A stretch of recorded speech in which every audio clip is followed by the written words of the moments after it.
Okay, guys, so we just came across a video of Miss Nicki Minaj giving a speech in the UN today where she was addressing the persecution that is going on in Nigeria of Christians. My hat completely goes off to Nicki Minaj for stepping into this position to do this because many different celebrities, they may talk, post, but she actually went there and did a speech for the persecution that is happening to Christians all around the world. Persecution that is happening to individuals simply because of who they pray to, which just shouldn't be happening. So my hat completely goes off to Nicki Minaj. She even thanked the Trump administration within her speech, which was mind blowing to me because, a lot of different people who are fans of Nicki and fans of people in positions like this hate Trump. like, so the fact that she could even thank Trump and the Trump administration for paying attention to what's going on shows a lot of courage. It really does. My hat really goes out to Nicki. Let's go ahead and show you the speech that she did concerning the Christians in Nigeria. This is the full speech.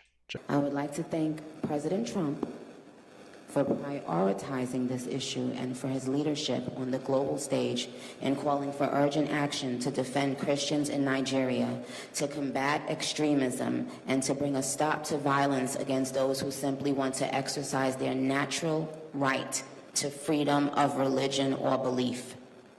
I stand here as a proud New Yorker with a deep sense of gratitude that we live in a country where we can freely and safely worship God regardless of one's creed, background, or politics. No group should ever be persecuted for practicing their religion, like I recently stated on social media. And we don't have to share the same beliefs in order for us to respect each other. We're way beyond thinking or expecting or assuming for, the person sitting next to you to have the exact same beliefs.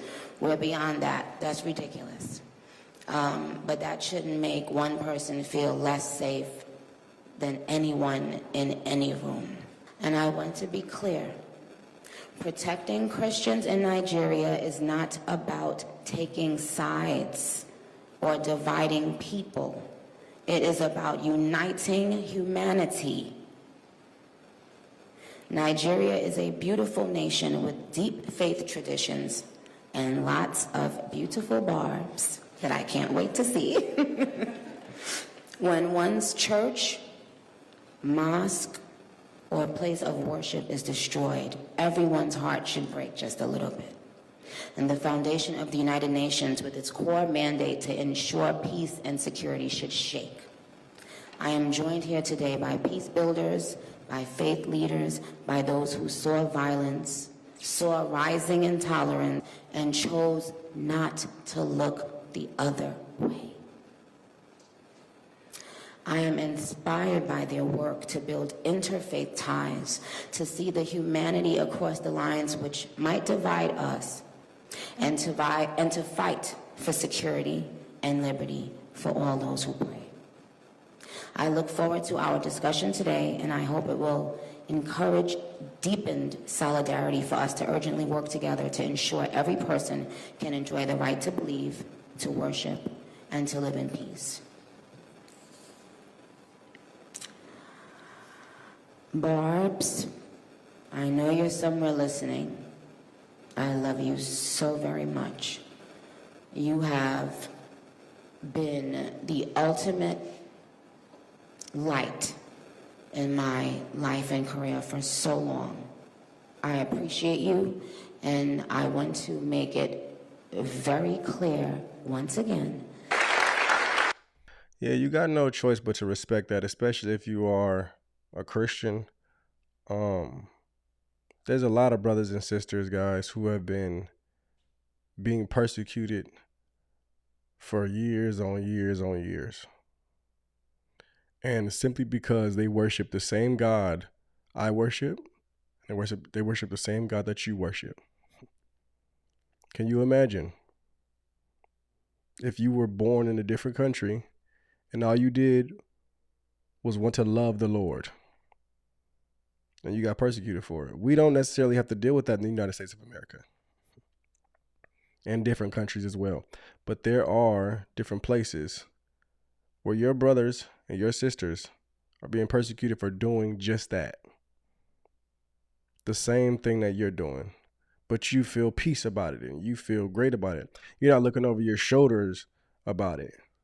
In fact, you got a good percentage of Christians nowadays who just call themselves Christians, but they don't act like Christians. Their actions don't show that they're Christians. You realize if those same people were in different states where Christians were persecuted, they would not call themselves Christians. They only do it here because we have so much freedom within religion. But if you went to a different place, oh, you'd really be about that life if you called yourself a Christian. There is no playing around in different places. That's why I look at individuals now who just say they're something when they're really not. It's heartbreaking to see because of things like this. Our brothers and sisters who are actually getting their lives taken away simply because they claim to be, or because they are what you claim to be.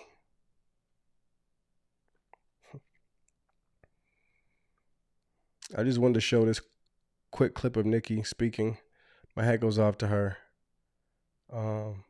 Pray for the Lord to fill her with peace, love, and light. Amen. So she can even dive deeper into the Lord. And brothers and sisters, let's continue to pray for our family in the faith all around the world that are being persecuted simply because of their faith. If we all come into agreement, put amen in the comments. I love you guys. God bless. Shalom.